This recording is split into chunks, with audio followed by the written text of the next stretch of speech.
Good morning class 7। कल मैंने आप लोगों को ट्रांसवर्सल के बारे में बताया था और ट्रांसवर्सल के थ्रू कितने एंगल्स बनते हैं ये भी मैंने कल बताया था। आज मैं कुछ एक्स्ट्रा बताने जा रहा हूँ, बहुत ध्यान से सुनना बेटा। आज की हेडिंग है ट्रांसवर्सल ऑफ पैरेलल लाइंस। कल मैंने जो लाइंस ड्रॉ की थी बेटा वो पैरेलल नहीं थी। अगर आप ध्यान से देखो, ये कल का फिगर में बता रहा था जब मैं बता रहा था आपको पेयर ऑफ करस्पॉन्डिंग एंगल्स। तो देखो, जो ये लाइन L है और ये लाइन M है, ये दोनों पैरेलल नहीं हैं। बिकॉज ये वाली लाइन अगर आगे इस तरफ जाएगी और ये वाली लाइन आगे इस तरफ जाएगी तो ये कहीं ना कहीं आपस में मिल जाएंगी। तो ये दोनों लाइनें पैरेलल नहीं थी, ठीक। और ये ट्रांसवर्सल इन दोनों लाइनों को कट कर रहा था। लेकिन ट्रांसवर्सल के कट करने के बाद जो एंगल्स बन रहे थे वो कल हम लोगों ने डिस्कस कर लिए थे। आज हमारा जो केस है वो थोड़ा सा इससे एक्स्ट्रा है कि जो लाइनें होंगी वो कैसी होंगी, पैरेलल होंगी।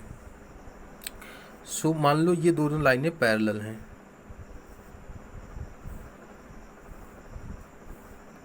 ये दो लाइनें हैं पैरेलल हैं और उनको एक ट्रांसवर्सल इस तरीके से कट कर रही है, ठीक। ये लाइन L है मान लेते हैं, ये लाइन M है, ये लाइन P है।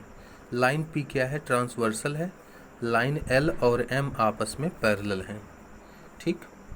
अभी क्या कह रहा है, जब ट्रांसवर्सल हमारा आता है तो अगर पैरेलल लाइंस को कट कर रहा है तो क्या क्या रिजल्ट्स हमें मिलते हैं, वन बाय वन उसको डिस्कस कर लेते हैं।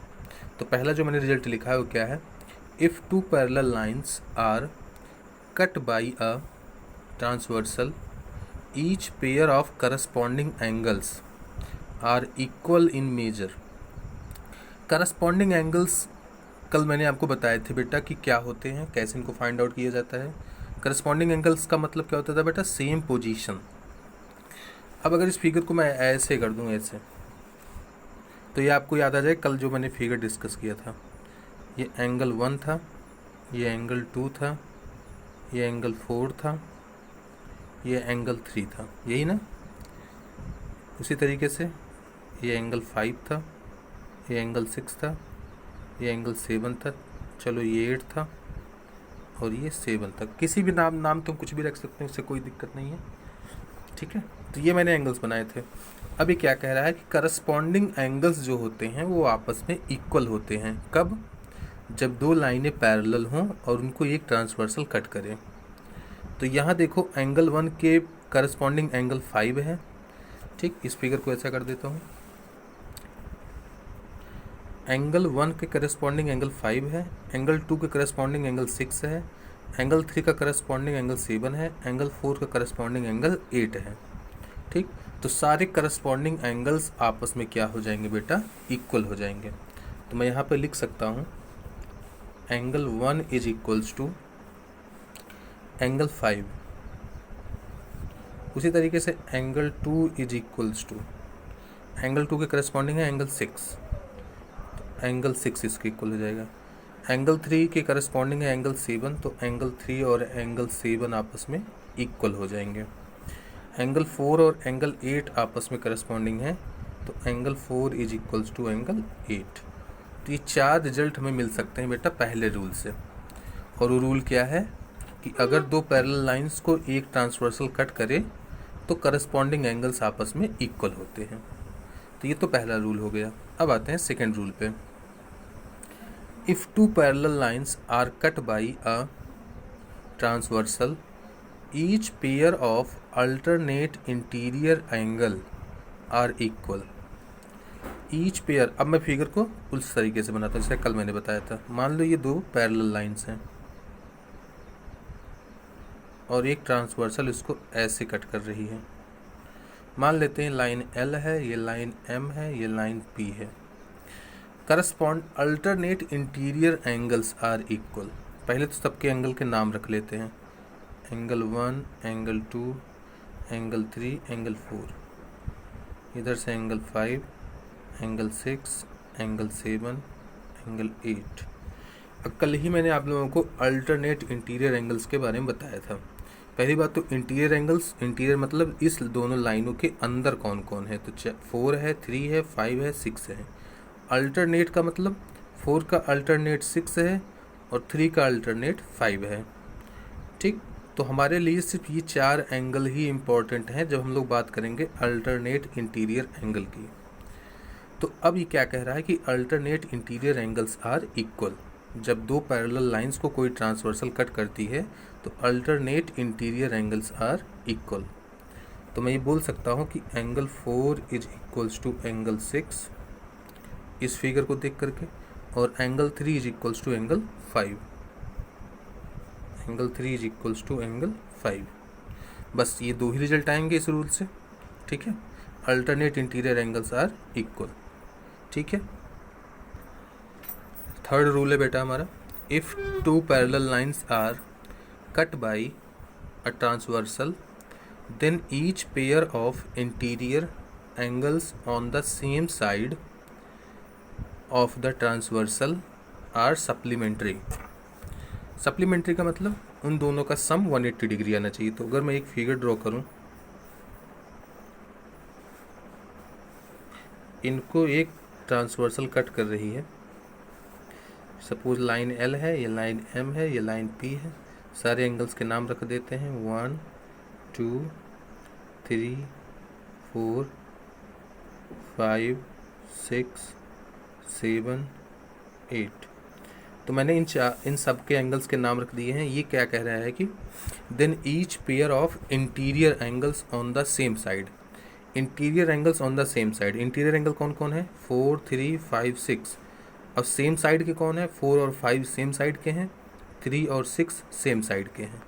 तो इन दोनों जो होंगे ये आपस में सप्लीमेंट्री होंगे। मतलब एंगल 4 और एंगल 5 का सम जो होगा वो 180 डिग्री होगा, 3 और 6 का जो सम होगा वो भी 180 डिग्री होगा। तो यहाँ पे लिख सकता हूँ angle 4 plus angle 5 is equals to 180 degree. Similarly angle 3 plus angle 6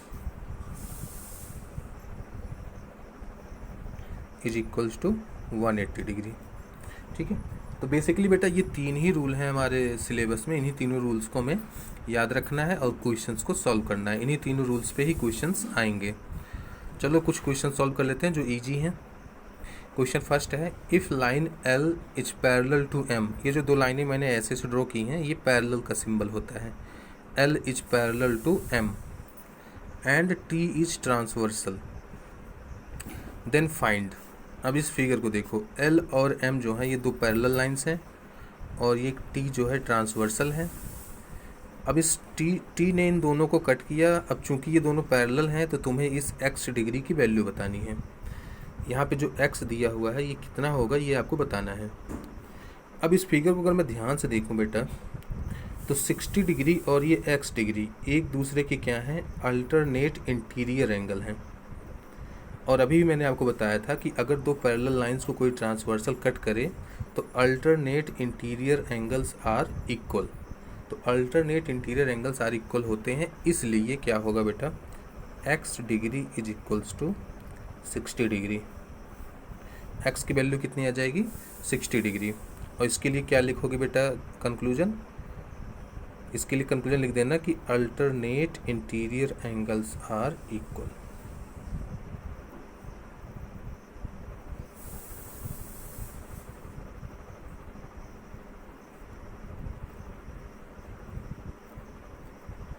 ठीक है, अगर दो पैरेलल लाइंस को कोई ट्रांसवर्सल कट करती है तो अल्टरनेट इंटीरियर एंगल्स इक्वल होते हैं, इस वजह से x इक्वल्स टू 60 डिग्री। ठीक है, अब बी पार्ट देखते हैं। यहाँ पे क्वेश्चन दिया हुआ है कुछ इस तरीके से, ये L और M पैरेलल हैं, T जो है एक ट्रांसवर्सल है, इन दोनों को कट कर रहा है। यहाँ पे लिखा हुआ है 55 डिग्री, यहाँ पे लिखा है y डिग्री। अब इन दोनों को ध्यान से देखो, ये किस कैटेगरी में आ रहे हैं दोनों एंगल्स? ये आ रहे हैं अल्टरनेट इंटीरियर एंगल्स की कैटेगरी में। Alternate interior angles are equal होते हैं। तो सिंपल ये भी वही है, y is equals to 55 degree. इसके लिए कंक्लूजन अगेन वही लिखा जाएगा बेटा, alternate interior angles are equal.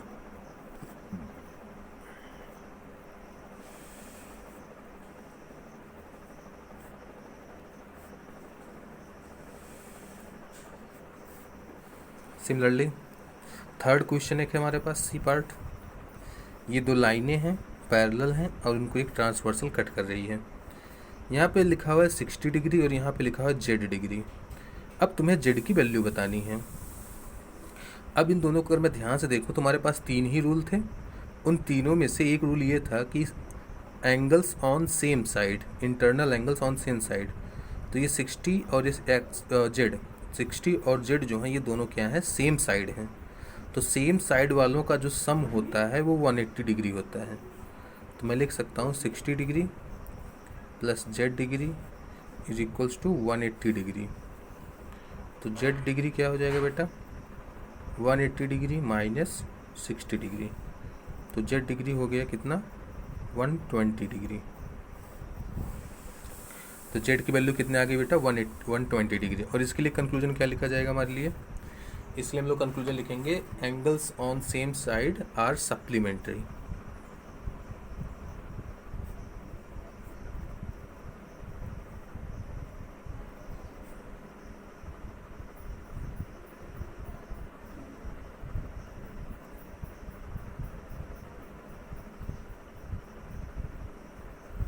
ठीक है, तो ये 3 ही कंक्लूजन थे जो मैंने बताया, उन्हीं तीनों पे बेस्ड आपको सारे क्वेश्चंस देखने को मिलेंगे।